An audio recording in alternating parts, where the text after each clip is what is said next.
So hi, welcome to End Credit Reviews, an episode of, well, kind of after the credits on End Credit Reviews.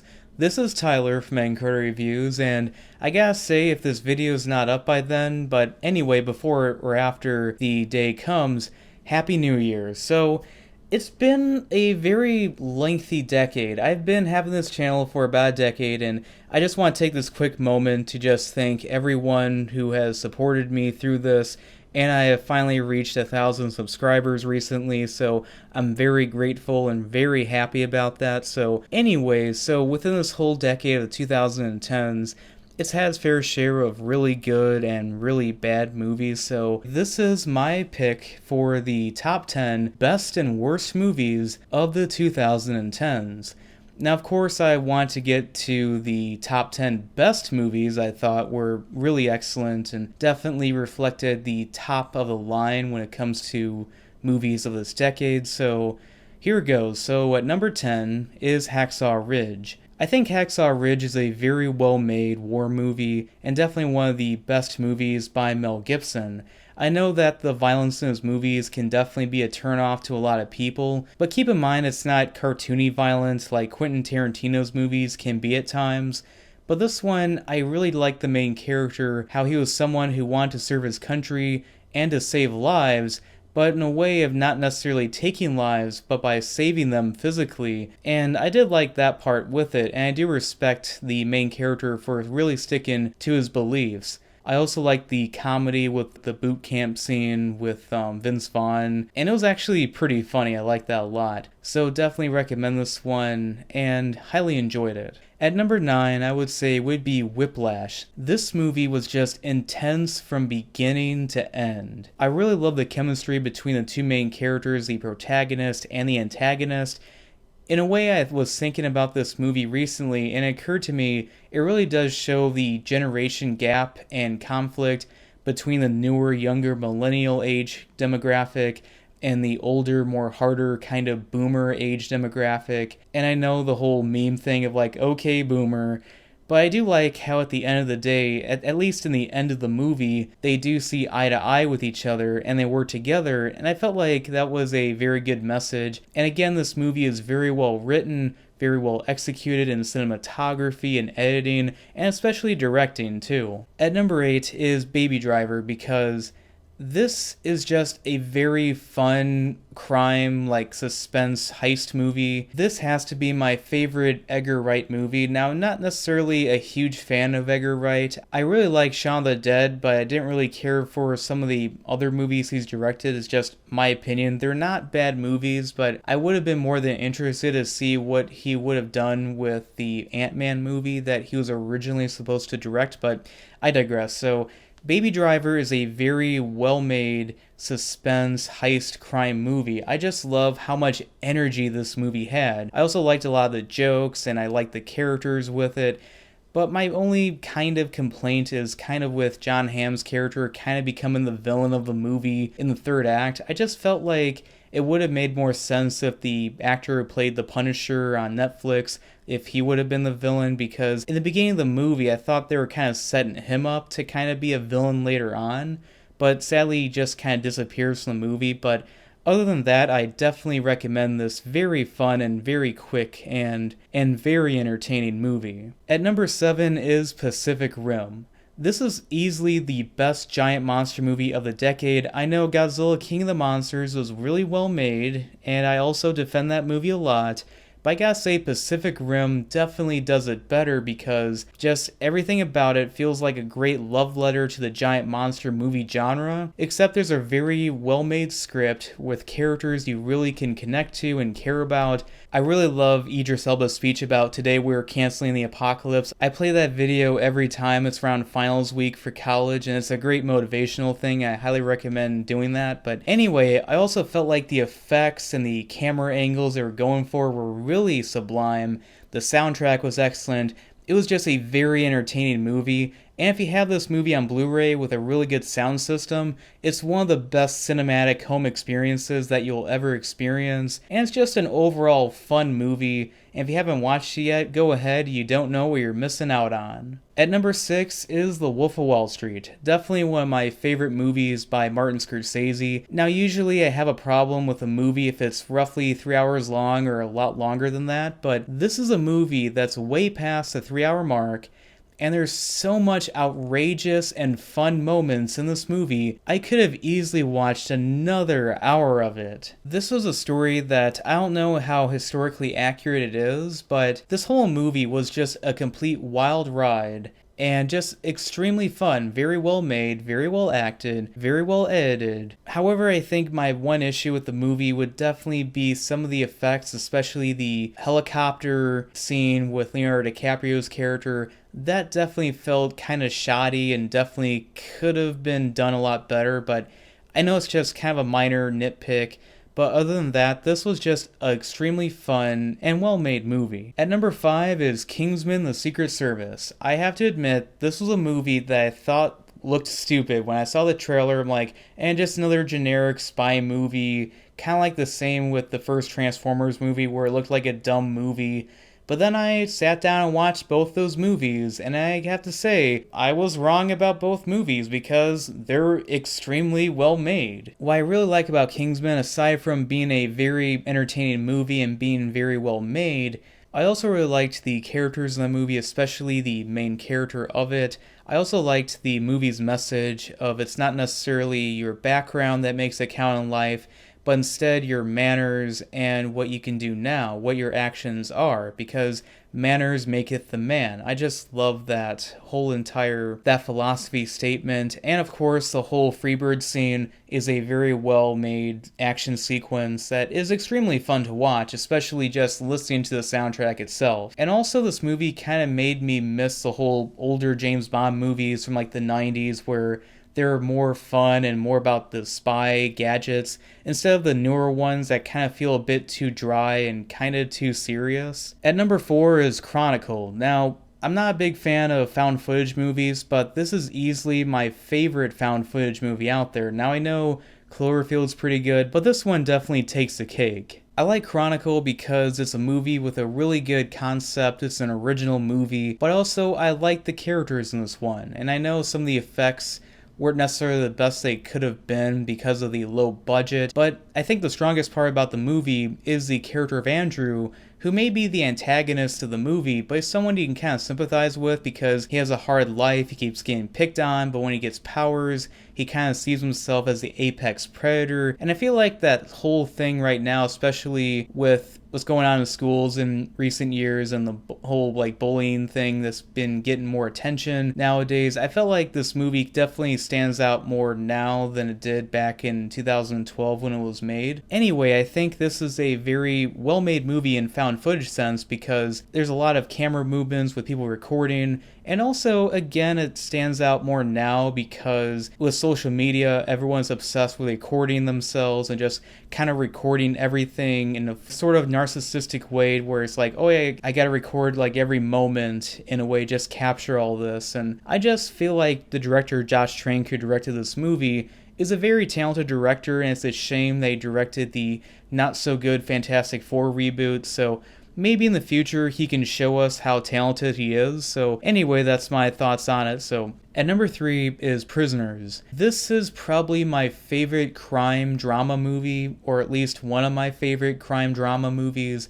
I just love how bleak and dark and just depressing this movie is. Not that I really like those kind of movies all the time, but I just like how well made this whole movie is. It's slow paced, but in the right ways, because throughout the story you're trying to figure out what's going on. I just loved how grounded in reality this movie was, and the whole metaphorical symbolism of the maze with the detective character trying to figure his way through the mystery itself. And I think this movie has not just some of the best acting that Jake Gyllenhaal has shown in his career, but definitely Hugh Jackman, because I honestly believe this is Hugh Jackman's best acting performance. I'm really happy the director of this movie has gone on to direct other really good movies such as Sicario and Blade Runner 2049. At number 2 is Inception. This has to be my favorite Christopher Nolan movie, and I highly enjoy his Batman movies, but this one I really like a lot because, for one, it's an original movie with a lot of money thrown at it, but also it's very well executed, it has really great action, but also it has a lot of good story to it and a protagonist you can care about who has a lot of backstory you can sympathize with. Of all the great action sequences, my favorite would easily have to be the hallway action sequence, how that was just a complete practical effect. And also the soundtrack by Hans Zimmer is probably some of the best he's done in his entire career. Before I get to my number 1 pick, one movie I definitely want to bring up that's not a full-length feature movie, but it's a short animated movie, is Paperman, because I made a video essay on this a while back, and I absolutely love it, and I highly recommend it if you haven't watched it. I think it's probably the best short animated movie I've ever seen in my life. I just think it's just perfection, and I hope that animated movies in the future are more like this one, where it combines both the kind of the charm of hand-drawn animation with the smart and sophisticated technology of computer animation. So finally, at number 1 is Silver Linings Playbook. This is a movie that I absolutely love it, and the main reason why is that I absolutely love the main character of the movie that's played by Bradley Cooper, because I don't think I could ever think of another movie where I just absolutely could not stop but root for the character the entire time, because he was someone who had such a positive outlook on life. He was trying really hard to turn his life around, but he kept suffering from bipolar disorder, and he also was seeing a woman played by Jennifer Lawrence who also had her own kind of mental problems. But there was just so much heart to this movie, but I like how it's also very realistic. It doesn't try to really sugarcoat anything. It's not all bleak, but it also has some funny moments, some very lighthearted moments, and some very bittersweet moments that I won't spoil about, but everything from the acting, the directing, the writing, the cinematography, just everything about it, I just absolutely love. On one final note, I think this movie easily should have won Best Picture, not necessarily Argo that won instead. I know Argo was a pretty decent movie, but Silver Linings Playbook easily tops that one. That's my top 10 favorite movies of the 2010s. If you haven't seen any of them, I highly recommend just watching just one of them. So anyway, I now get to the bottom 10 absolutely worst movies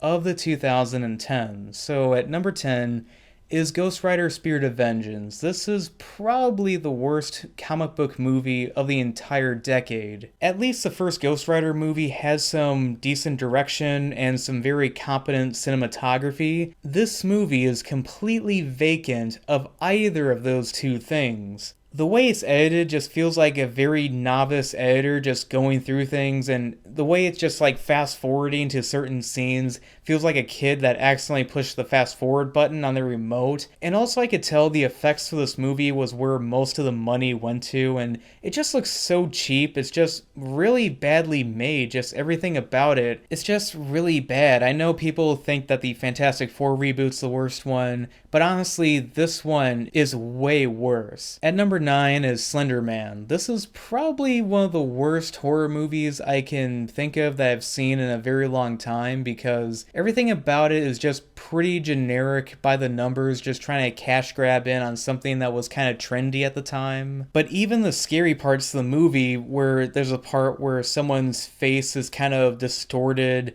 and it's trying to be a jump scare moment with one of the characters, and when that happened, I actually laughed. It was so badly executed. It felt like it really gave me flashbacks to that really bad movie, The Happening, where that whole movie was trying to be scary, but everything was just so awkward, it just came off as hilarious. At number 8 is Chernobyl Diaries. Now, I'm just kind of sick and tired of these movies that are just shot in a way where it's just, oh, we're not going to put it on a tripod, we're going to be kind of cheap and lazy with just doing a bunch of handheld camera movements. And a lot of studios do that because it's a lot cheaper and quicker to do that, and just hate it that people just cut corners like that. But what's really inconsistent about this movie in that sense, in terms of cinematography and also editing, is that the movie couldn't make up its mind if it was being a found footage movie or if it was being shot kind of handheld in a way. and it was just really confusing. It really bothered me. On top of that, the whole story was just really generic, and the ending is so stupid and convoluted that I just don't really want to think about it that much. So at number 7 is Machete. I know I'm gonna get a lot of hate for this one, but I didn't like it. I honestly felt like this movie was trying to be one of those Quentin Tarantino movies, like, oh, look at us being exploitative, like those movies in that time period, but here's the thing, Quentin Tarantino movies are well acted and have good writing and good direction. This movie doesn't have any of those. I can understand that it was trying to be self-aware and trying to be funny, but completely failed at that. If you want to watch a movie that actually does that successfully, I definitely recommend Black Dynamite, but everyone's acting in this movie was just really bad, especially Steven Seagal, who I think is not necessarily a good actor, but even for him, this was some of the most I don't give a crap performance of his entire career. In fact, when he dies, he's like, yeah, just gonna die in that, whatever. At number 6 is Movie 43. This is not just one of the worst comedies of the decade, but a lot of people would agree it's one of the absolute worst comedies of all time. This is like the equivalent of what if Onision had like millions of dollars to work with and snookered a lot of talented actors and actresses in a kind of warped, twisted Ponzi scheme movie-esque kind of movie. It's pretty fitting. Like an Onision video, this whole movie is filled with a bunch of cringy and unfunny sketches. There are so many talented people in this movie in front of the camera that I feel sorry for a lot of the actors and actresses involved with this movie, because this movie is just a brown stain on their resume, on their IMDb credits. But yeah, this one is pretty terrible, and I think a lot of people would agree with me on that. So at number 5 is Battleship. I think Battleship is a movie that represents a lot of things wrong with mainstream Hollywood movies right now, at least at the time it came out, because this movie is just based off another pre-existing work of fiction. It plays creative havoc with said work of fiction. It has a lot of product placement in it. You have various people in it like Rihanna and Brooklyn Decker, and even some army veterans who are not actors but are acting in the movie, and they can't act whatsoever. And on top of that, it's just trying to copy and paste what's popular at the time, which was the Transformer franchise, and it completely fails at it. There's really nothing really that inspiring about it or that entertaining about it. It's just a terrible and pretty painfully generic Hollywood movie. At number 4 is Furry Vengeance. Now, I try to avoid thinking about this movie, not just because it's terrible and it's just very generically written and made, but it just makes me depressed knowing that this is a movie that made it clear that Brendan Fraser's acting career had really hit rock bottom, because the guy, if you've seen him, it's just kind of depressing knowing what's been happening to his career and also to his personal life. And every time I see a scene in this movie where he's in pain, I always get that song playing in my head, the whole like "In the Arms of the Angel" song that plays when they're showing animals in the like rescue centers and they're shaking and looking sad. That's basically what this whole entire movie is with Brendan Fraser's career, and I'm just really hoping this guy makes a comeback soon. Hashtag FraserSons. So number 3 is Fahrenheit 451. This is the only TV movie on my list, and I absolutely love the book Fahrenheit 451. I didn't care much for the 1960s movie, but this one is easily terrible because it doesn't really follow the book that much whatsoever.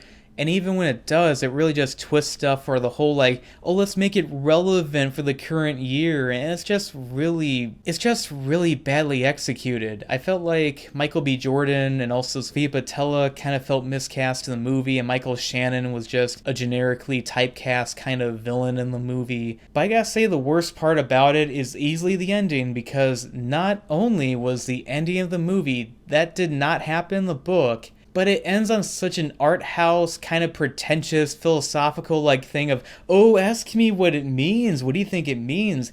I just hated this. I couldn't help but just fling my middle fingers at the TV. I just hated the ending of this movie. At number 2 is Hot Tub Time Machine 2. I think you can tell that I'm not really a fan of comedies, but I gotta be kind of blunt here. I didn't like the first Hot Tub Time Machine movie to begin with. I felt like Hot Tub Time Machine was basically, Oh, remember the 80s, the movie? This one is just a generic mystery of, oh, who shot this character? And there's not much time travel in the movie itself. It's a bunch of unfunny and forced sketches. The part that really pissed me off about the movie was kind of this whole forced joke about this character in a painting where he's kind of like committing bestiality with a tiger, and they're trying to say, oh, but it just shows like mankind over, dominance over nature, don't you know? They're acting like it's funny. I'm like, no, that's just wrong, okay?